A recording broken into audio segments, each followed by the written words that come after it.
Je disais, l'esprit nourrit notre âme et le monde nourrit notre esprit. Aimer le monde qui nous entoure devient une priorité évidente, car c'est par voie de fait nous aimer nous-mêmes. Donc, il y a le divin, il y a l'âme intérieure, c'est ce que c'est ce que j'ai appelé le moi profond ou le cœur, et il y a la matière. Il y a toujours cette trinité qui existe. Ce triangle trinitaire existe pour tout ce qui est philosophie, pour tout ce qui est spiritualité.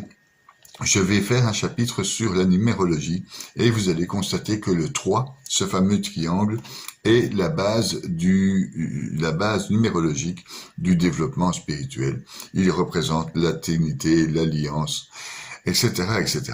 Et cette fois-ci, donc, je vous ai parlé de ces 3 choses qui sont le divin, l'âme intérieure, notre cœur et notre matière, comme je vous en parlerai sûrement dans toutes les capsules. C'est toujours bon de le répéter et c'est ce qui donne accès au bonheur et à la spiritualité, car comme disent les métaphysiciens, le bonheur réside uniquement à la spiritualité et l'amour. Et ce qui nourrit notre âme, donc le divin, n'est que volonté et amour. Donc il faut prendre cette volonté, cet amour et le diriger dans notre matière. Le divin supérieur, ce qu'on appelle le Père, Yod-Heh-Vav-Heh, lui est présent à tous les présents, il est éternel et il est éternel pour tout le monde en même temps et pour tous les temps révolus et à venir. Donc il est présent au présent tout le temps dans l'éternité.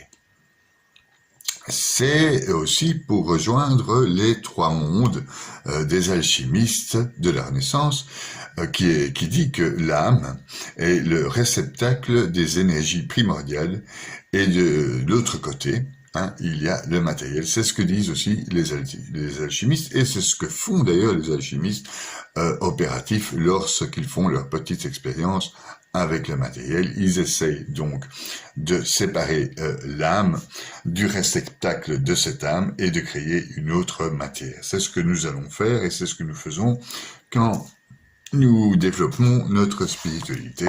Nous prenons cette âme que nous transformons et on crée une autre matière intérieure, on crée un autre cœur et cet autre cœur va créer une autre matière extérieure, des autres attitudes dans le monde, une autre forme de vie quelque part, une mort à soi-même. Tout ça, c'est quelque part sortir de sa zone de confort qui est une zone naturelle de l'animal. Et donc c'est pour ça que je trouve important de vous renseigner un peu sur le cerveau, car dans ce cerveau, il y a en nous déjà dans les parties de ce cerveau, de cette machine, un côté purement animal et mécanique que beaucoup d'entre nous ont tendance à uniquement utiliser. Donc, le premier étage, je viens de vous en parler, c'est le côté reptilien, le côté mécanique, l'animal. Le deuxième étage, qui produit la dopamine, la substantia nigra, comme l'appellent les neurophysiciens ou encore les alchimistes ou encore ceux qui étudient le cosmos, la matière noire.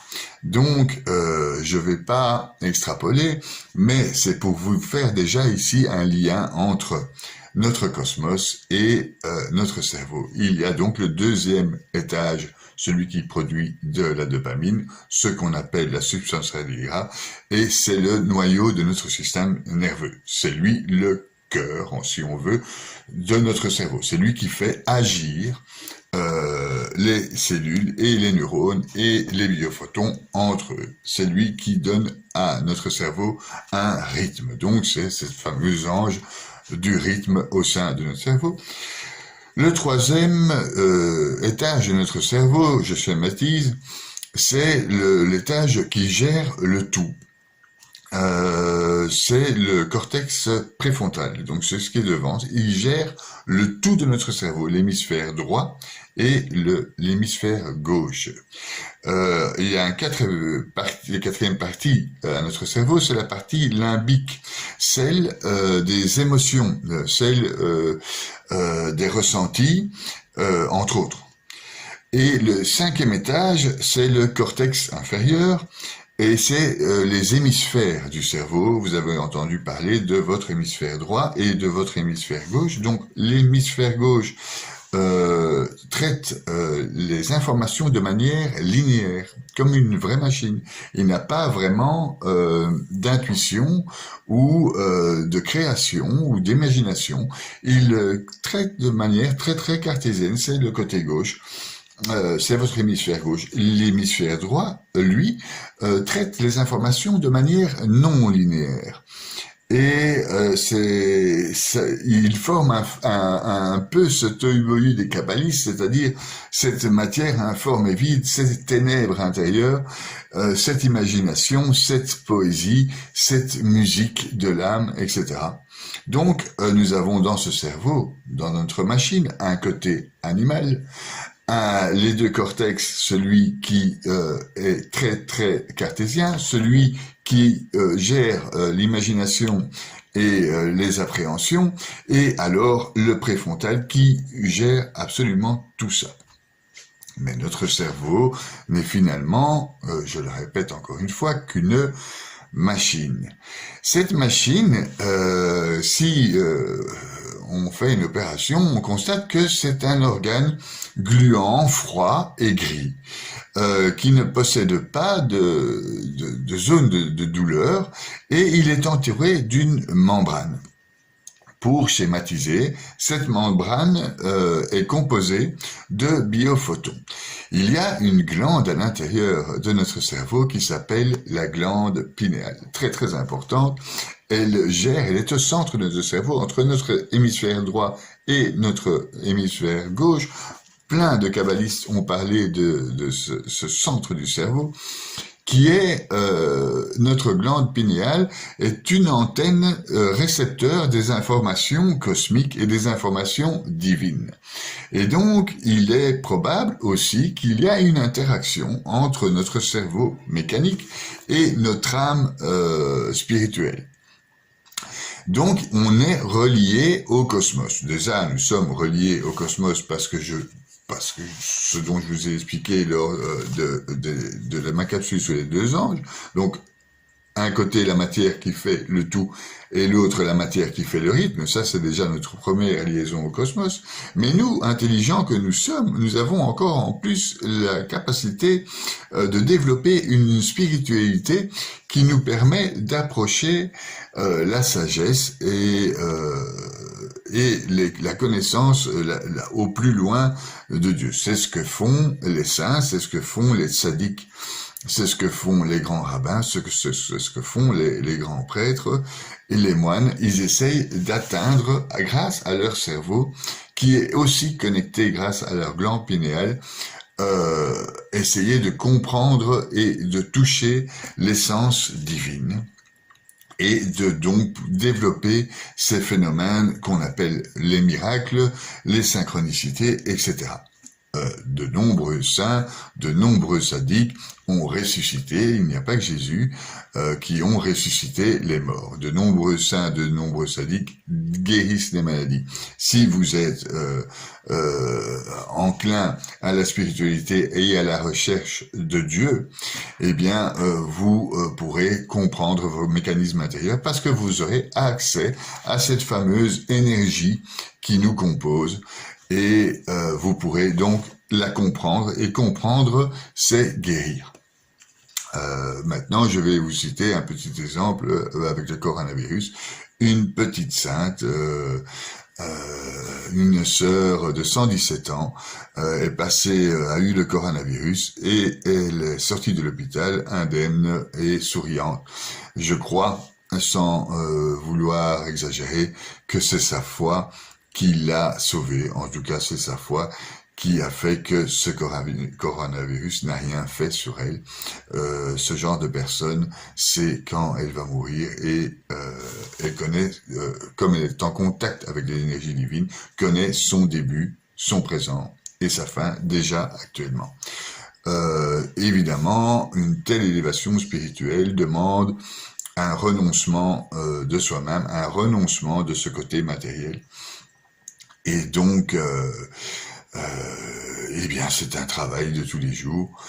Comme dirait Sainte Thérèse d'Avila, il faut dormir en constant travail, avec une constante méfiance du mal. Elle dormait avec une épée imaginaire, celle de Saint Michel, pour se protéger du mal, même en dormant. Et je vais vous l'expliquer, surtout en dormant. Donc, parlons de cette conscience maintenant au sein de ce cerveau. Donc, je vous ai expliqué que le cerveau avait un esprit et cet esprit était créé par les contacts extérieurs. Il y a les yeux, ces yeux voient l'extérieur et avec cet extérieur, ce cerveau nous crée un esprit. Maintenant, au-delà de l'esprit, il y a cette conscience, et parlons-en. Il n'existe pas scientifiquement de zone précise de la conscience dans notre cerveau. Il n'y a pas de zone qu'on peut définir de la conscience. Pas plus d'ailleurs que celle des émotions profondes comme l'amour, la foi, etc. Il n'y a pas de zone dans notre cerveau de la connaissance et du contact réel avec Dieu. Par contre, ce qu'ils ont trouvé, les scientifiques, c'est que 5% de notre activité mentale se situe dans cette conscience. Donc 5% de notre activité mentale, c'est notre conscience, 25% est notre subconscient et 70% est notre inconscient. Et donc, l'inconscient, je vous l'ai expliqué dans ma capsule sur le temps que vous pouvez revisionner, tout est là. L'inconscient est drillé, si on veut, grâce à notre conscient. Donc, c'est notre 5% de conscience qui forme notre inconscient. Prier pour avoir contact avec Dieu, travailler la Bible, étudier les saints, etc., mettre en contact avec notre âme. À force de faire ce travail, ça devient une habitude. À force de faire devenir une habitude, ça rentre dans notre inconscient. Les parapsychologues ont développé une théorie qui est tout à fait juste et que j'ai éprouvé moi-même. Eh bien, il faut 7 jours pour effectuer un travail. Il faut 7 jours pour s'habituer à ce travail. Il faut 7 jours pour s'habituer à prier. C'est 7 jours pour s'habituer à lire la Bible tous les jours. Il faut 7 jours pour s'habituer à essayer de comprendre son intérieur. Au bout de 7 jours, ce travail ne devient plus pénible, il devient beaucoup plus amusant. Et au bout de 21 jours, l'habitude est prise.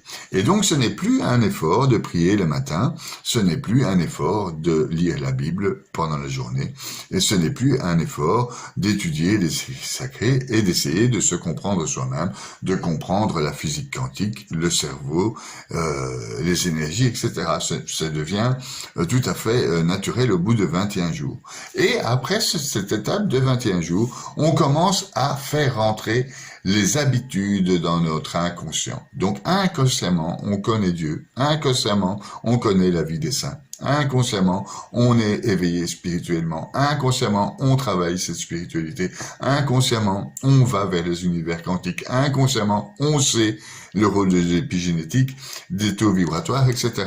Inconsciemment, on nourrit ces énergies et inconsciemment, on attire vers nous toutes les synchronicités de l'univers, car nous sommes une partie de cet univers. Et il est tout à fait normal que nous sommes synchro avec cet univers, toujours par le même principe. Les énergies infinies qui se situent dans nos molécules sont connectés avec les énergies infinies de l'univers. Je ne verrai pas pourquoi ça marcherait autrement. Donc tout ça, ça devient inconscient et finalement on s'attire tout à soi, les synchronicités, les connaissances, et c'est ce qu'on appelle d'ailleurs les grâces de l'Esprit Saint, c'est-à-dire que finalement, en travaillant la spiritualité, on est nourri de cette énergie divine et la prière, par exemple, peut nous apporter plein d'éléments qui nous manquaient dans la vie, dans nos connaissances. Et d'ailleurs, on dit aussi la nuit, parce que la nuit, nous nous retrouvons dans un état alpha, c'est-à-dire un état où notre conscience, elle, disparaît ou quasi, et laisse place à notre inconscient et à notre subconscient. Dans cet état, nous apprenons aussi plein de choses. D'ailleurs, on dit bien, la nuit porte conseil. Il y a différentes étapes dans la nuit, et ces étapes sont les suivantes. D'abord, on rêve... on rêve de ce qu'on a vécu la journée. Ensuite, on s'endort et là, nous avons un contact avec le divin et les énergies divines. Maintenant, je ne vais pas faire un cours de Kabbale, mais sachez que ça peut être intéressant pour vous de faire une prière avant de dormir et de vous faire un petit bilan de la journée, de ce qui s'est bien passé et de ce qui s'est mal passé. Et de le faire aussi, si vous êtes en couple, de le faire ensemble, ce qui s'est mal passé et ce qui s'est bien passé. Vous allez vous coucher. Pendant cet état alpha, vous allez être en contact direct et sans filtre de la réalité, de la matière, sans filtre, avec les énergies divines, et vous aurez sûrement les réponses à vos questions. Pour ça, il faut demander, et pour ça, il faut se coucher dans un certain état de prédisposition à accueillir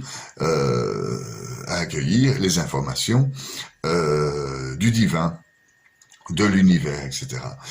Certaines personnes appellent ça les rêves prémonitoires, et d'autres personnes trouvent ça, comme moi, tout à fait normal de se lever le matin avec les questions que je me posais la veille, avec les réponses aux questions que je me posais la veille.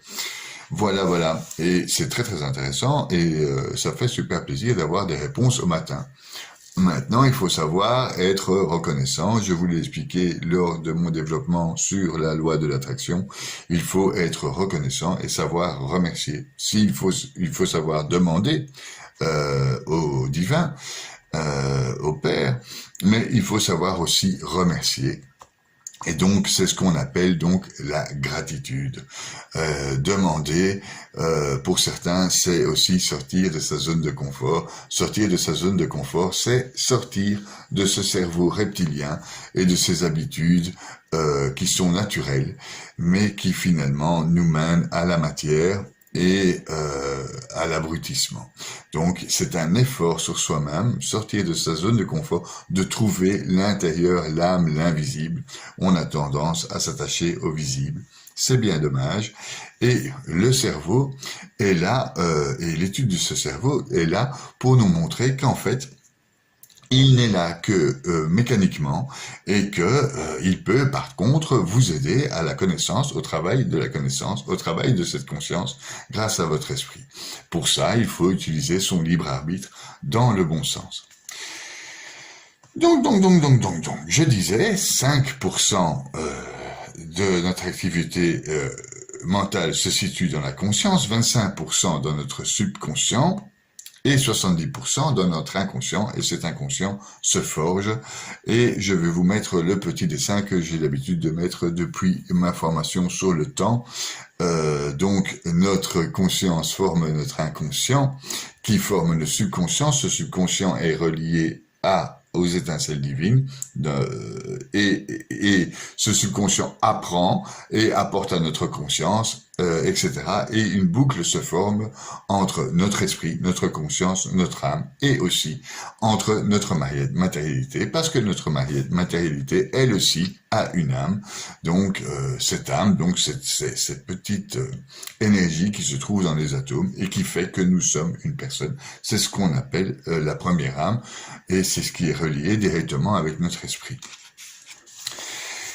La méditation la manière dont nous respirons, la manière dont nous mangeons, c'est ce qu'explique d'ailleurs l'épigénétique. J'ai fait aussi une capsule sur l'épigénétique. C'est pour ça que c'est très important d'étudier la science aussi et en même temps que la spiritualité, parce qu'on apprend que la respiration, la capacité à bien manger, etc., augmente notre capacité de conscience. C'est-à-dire qu'un corps sain, un esprit sain dans un corps sain, c'est une expression connue et tout à fait correcte. Donc si nous avons un esprit sain dans un corps sain, que nous nous posons les bonnes questions, que nous savons que nous avons un cœur, un moi profond, et dans ce moi profond, il y a une âme et qu'il y a une différence entre la matérialité et l'âme, et que ce que on doit rechercher justement, et c'est ça qui est difficile, c'est ce qu'on ne voit pas. Donc la foi ne se voit pas, et donc c'est très compliqué pour nous de rentrer à l'intérieur dans l'invisible. Une fois qu'on a acquis une certaine habitude, donc que notre inconscient a acquis cette habitude de fouiller dans notre subconscient, de fouiller dans notre âme, on a tous les jours un contact direct avec notre infinitude intérieure.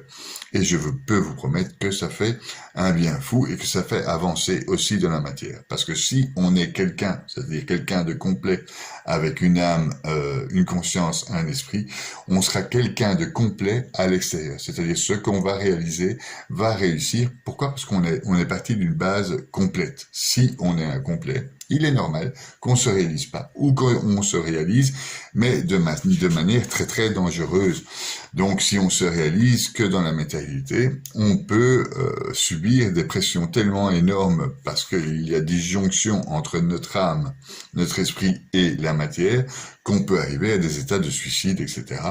Beaucoup d'hommes d'affaires, beaucoup de puissants sont emprunts aux drogues, tout ça pour tenir le coup, parce qu'en fait, ils sont complètement déconnectés de leur âme. Beaucoup, vous avez entendu, beaucoup de stars de cinéma, etc., riches, à souhait, extrêmement bien dans la matière, se suicider et être malheureux parce qu'ils ont perdu le contact avec l'âme. Et c'est pour ça que nous sommes ensemble aujourd'hui, pour renouer ce contact étroit avec l'âme. Ce contact étroit avec l'âme se fait aussi par le biais des connaissances. Donc le biais des connaissances physiques et le biais des connaissances spirituelles. Maintenant, les connaissances spirituelles se trouvent en premier lieu dans la Bible, en deuxième lieu dans les écrits sacrés, les écrits des saints et des tzaddiks de nos deux différentes religions, de nos trois différentes religions, excusez-moi, donc avec le soufisme des musulmans, avec les rabbins et la religion hébraïque juive, et les saints de la religion chrétienne. Donc voilà, c'est ce qu'il faut lire pour avoir ces connaissances qui nous permettent de créer un terrain intérieur capable d'accueillir ces énergies divines de plein fouet. Il y a une autre méthode, c'est la méthode de la prière. C'est ce que nous explique Sainte Thérèse de l'Enfant Jésus et de la Sainte Face. Elle était connectée avec son époux Jésus et elle avait les grâces divines sans devoir étudier.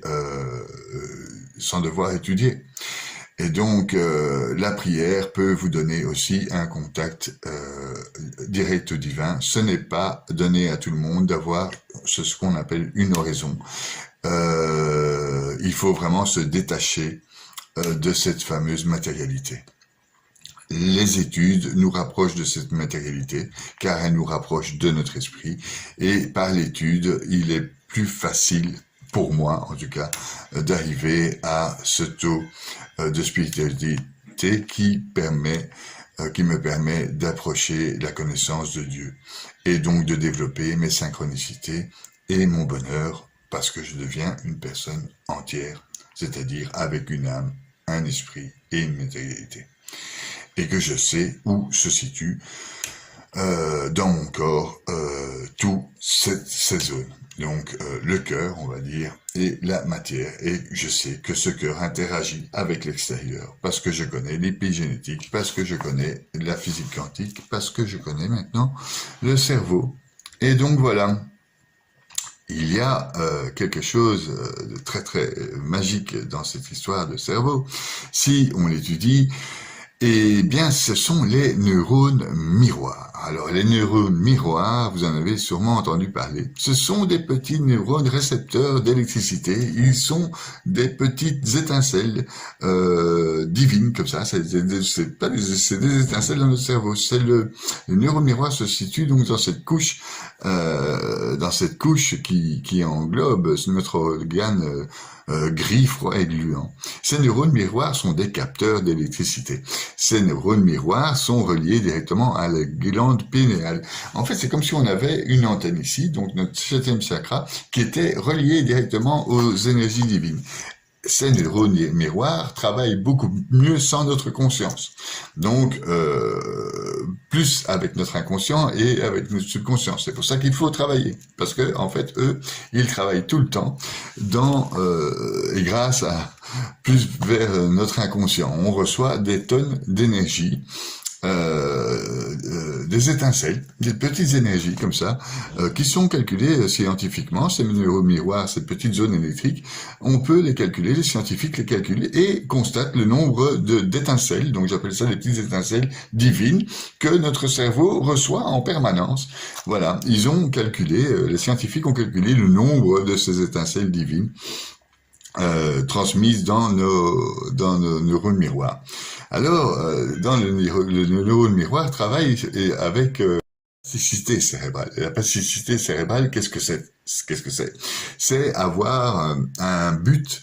Par exemple, là, vous êtes occupé à mes côtés pour développer vos capacités spirituelles. Eh bien, ces neurones miroirs sont occupés à travailler parce que ils prennent l'énergie que je donne à travers mon cœur, à travers mon âme, et ils prennent ces énergies, oui, et ils les transforment en acquis.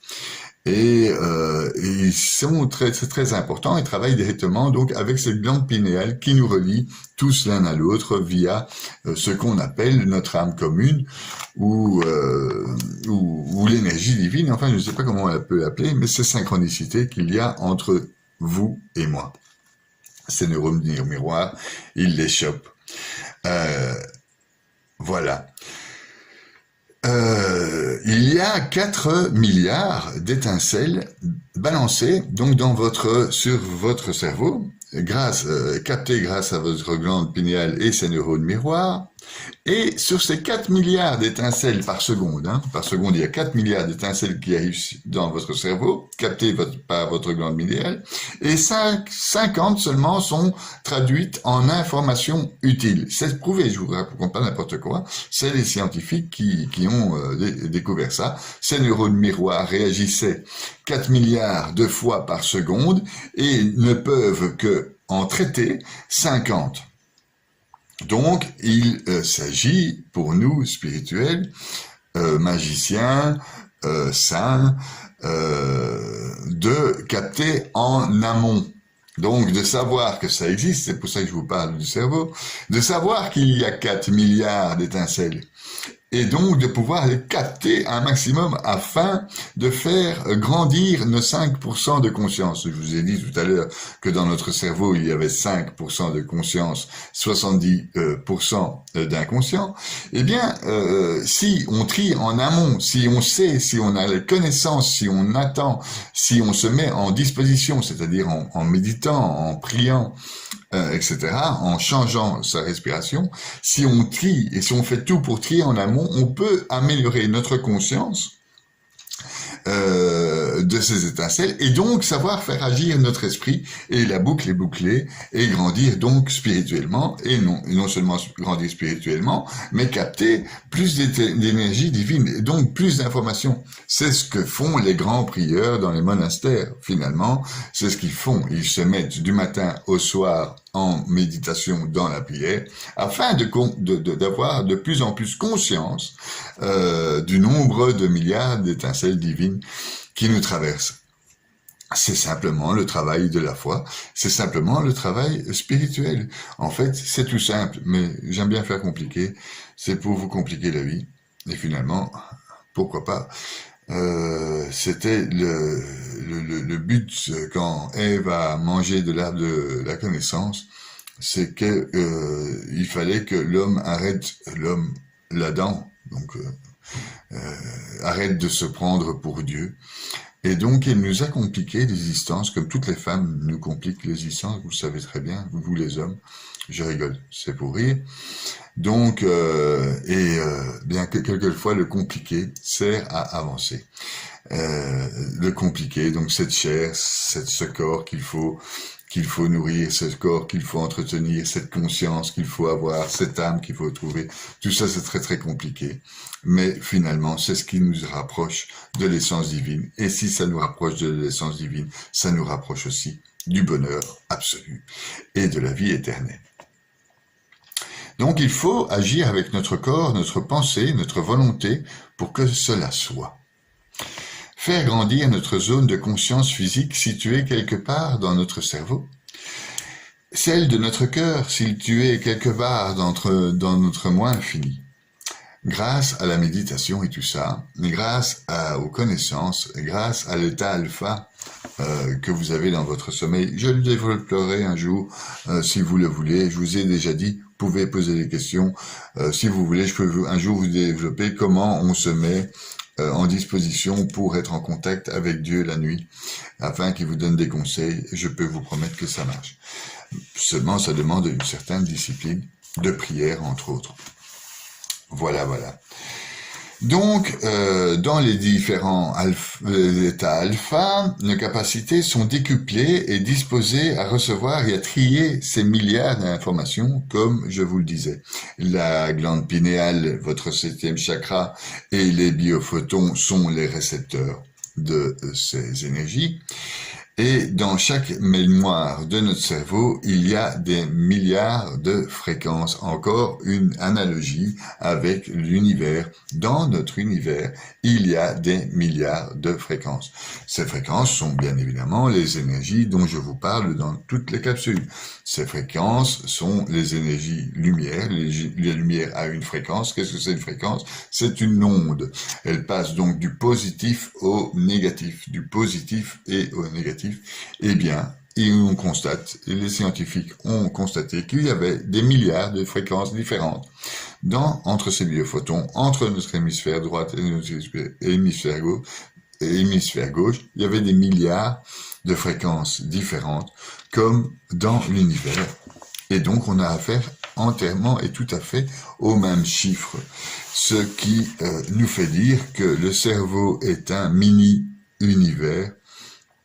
Un petit détail que je voudrais rajouter concernant la glande pinéale. Je n'ai pas encore développé le chapitre sur la numérologie, qui est aussi très intéressant, la numérologie, pour votre éveil spirituel.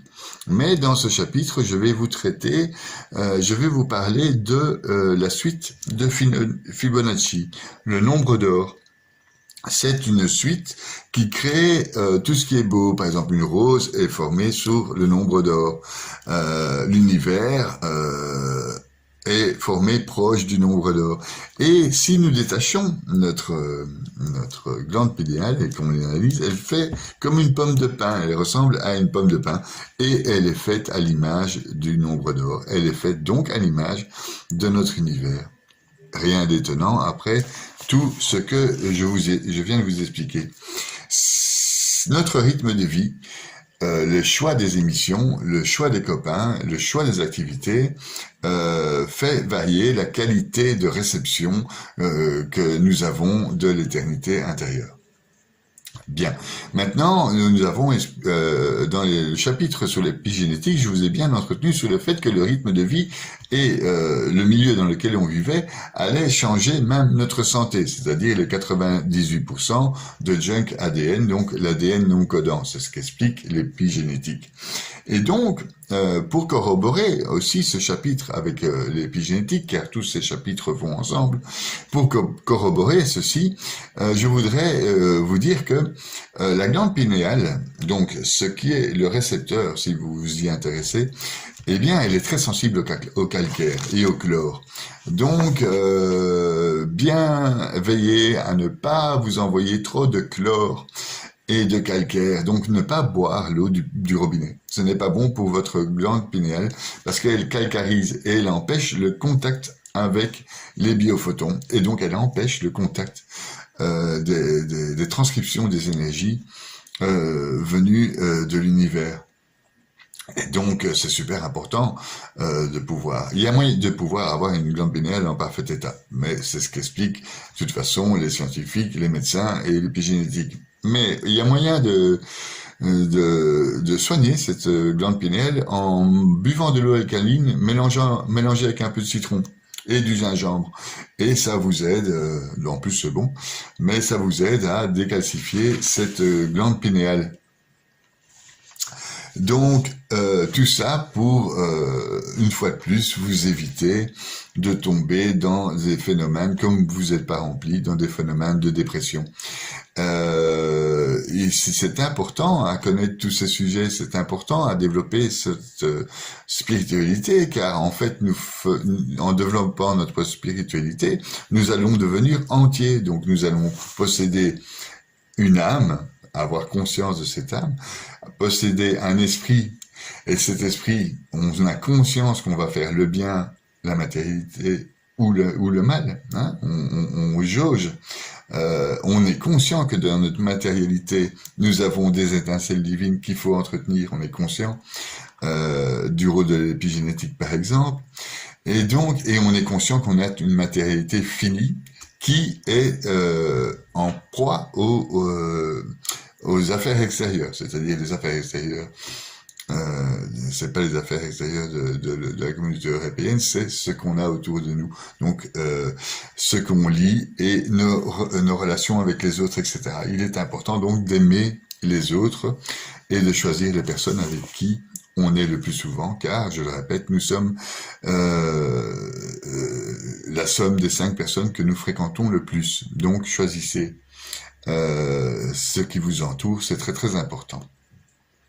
À quoi servirait notre cerveau si nous ne l'utilisons pas pleinement pour améliorer notre existence et notre univers, notre être étant connecté directement avec celui-ci. Donc, en s'améliorant, non seulement on se rend heureux, on rend heureux l'autre, mais on participe aussi à l'épanouissement de notre univers tout entier. Car je vois mal un être complètement spirituel niquer la nature, niquer ses enfants, niquer sa femme, dans le sens propre du terme, c'est-à-dire faire du mal. Donc la spiritualité nous rapproche du bien et nous fait éliminer par notre volonté le mal.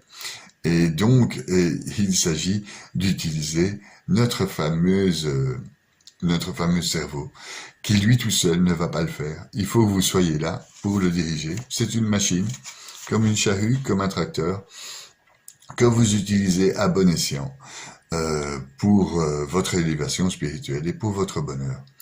Et que vous n'utilisez donc pas à mauvais escient pour une matérialité et une consommation effrénée.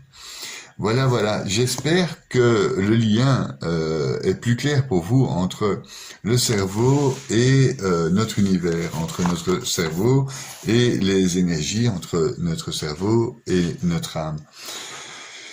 Donc, comme d'habitude, je vous remercie beaucoup de m'avoir suivi jusque-là.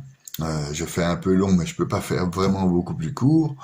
Je vous remercie de vos commentaires, je vous remercie d'appuyer sur le petit bouton qui est là pour vous abonner à ma chaîne. Je vous remercie d'éventuellement partager et d'éventuellement avoir des questions.